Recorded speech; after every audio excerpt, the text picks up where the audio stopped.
రకరకాలుగా కూడా స్పందిస్తున్నటువంటి పరిస్థితి. ఏం చెప్తారు మీరు?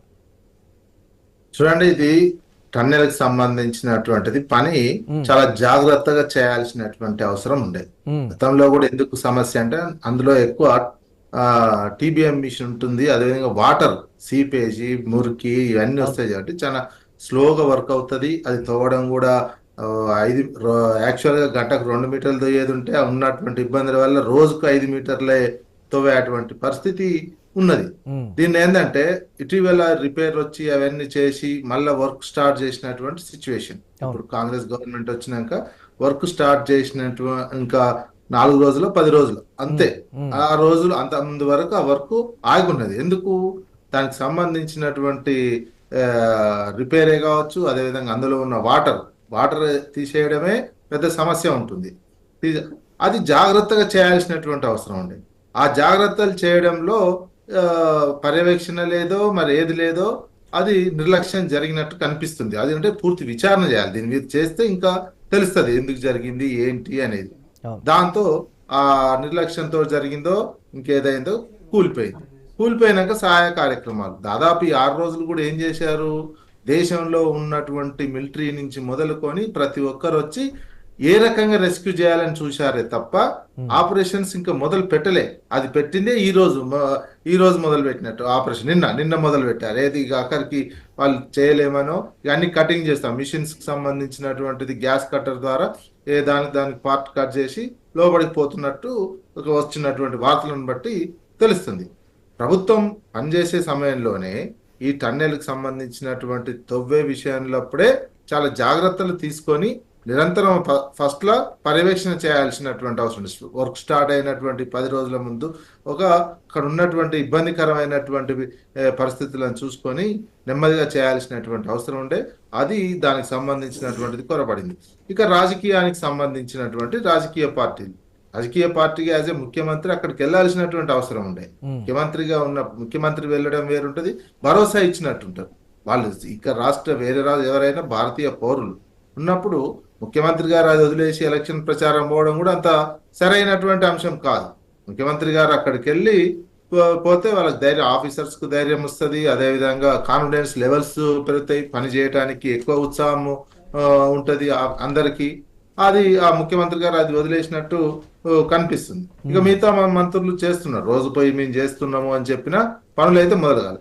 ఈ రోజు బీఆర్ఎస్ పార్టీ ప్రతిపక్ష పార్టీగా ఉన్నటువంటి పార్టీ బీఆర్ఎస్ పార్టీ అక్కడికి పోయినటువంటిది ఎలో చేయలేదు. ముందు 5గురిని ఎలో చేస్తామన్నారు, అక్కడికి పోయిన తర్వాత ఎవరిని ఎలో చేయలేదు, కనీసం మంత్రిని కూడా కలవనీయనటువంటి సిచ్యువేషన్ కనిపించింది.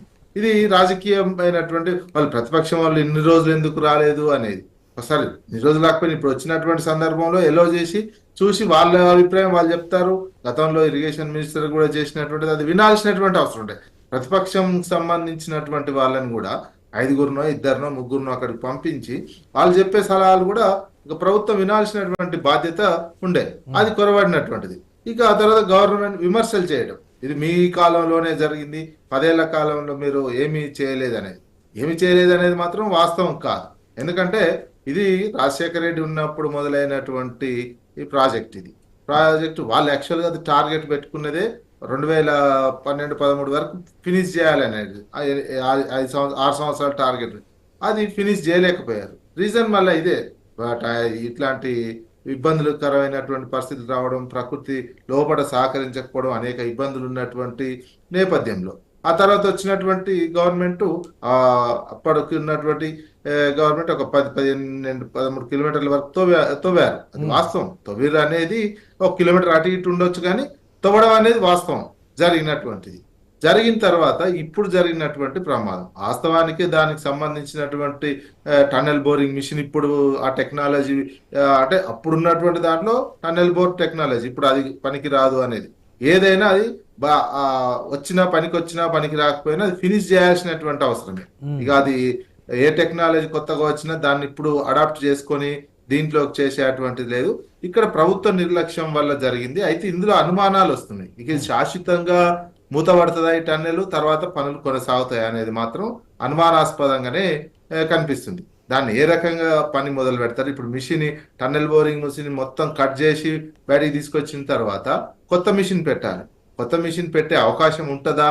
లేదా అనేది, కొత్త మిషన్ లోపలికి పోవడం కూడా కష్టమే ఉంటుంది. ఎందుకంటే ఇది ఒక 10 మీటర్ల వ్యాసార్థంతో లోపలికి పోయింది, తర్వాత సిమెంట్ బ్రిక్స్ పెట్టేసరికి అది 9 మీటర్లకు వస్తుంది. ఇప్పుడు 10 మీటర్ల వ్యాసార్థం ఉన్న మిషన్ లోపలికి పంపిస్తారా, లేదా ఆ మిషన్ మొత్తం కట్ చేస్తే ఏంటి అనేది, ఇది ఇది నీళ్లు అసలు నల్గొండ తెలంగాణకు సంబంధించి ఉమ్మడి నల్గొండ జిల్లాకు నీళ్లు రాకుండా చేసే కుట్ర కూడా ఏమైనా ఉందా?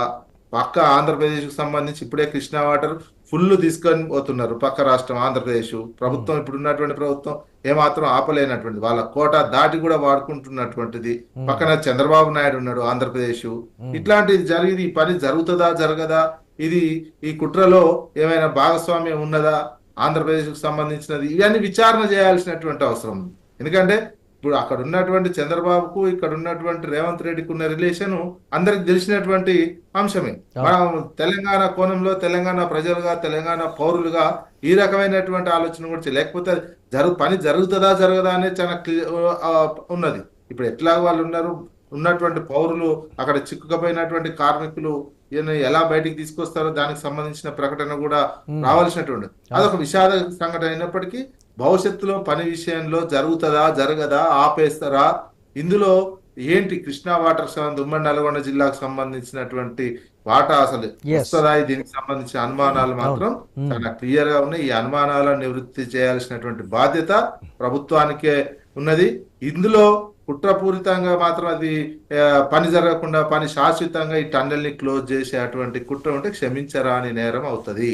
చూద్దాం నిజంగా సాధ్యాసాధ్యాలకు సంబంధించి, లేకపోతే లోపల ఉన్నటువంటి వారి ప్రాణాలకు సంబంధించి కూడా వారు ఇప్పటి వరకు బ్రతికి ఉండరు అనేటువంటిది రకరకాలైనటువంటి, అవి లీకులా లేకపోతే విమర్శలా లేకపోతే ఒకళ్ళు పుట్టించినటువంటి పుకార్లో తెలియదు. కానీ మొత్తం మీద అయితే గవర్నమెంట్కి చెడ్డ పేరు వస్తున్నటువంటి మాట అయితే క్లియర్ కట్గా కూడా వినపడుతోంది. మాట్లాడదాం విజయ్ గారు. రైట్, ఇక రిటైర్డ్ ఇంజనీర్ లక్ష్మీనారాయణ గారు కూడా ఉన్నారు, వారితో కూడా మాట్లాడదాం.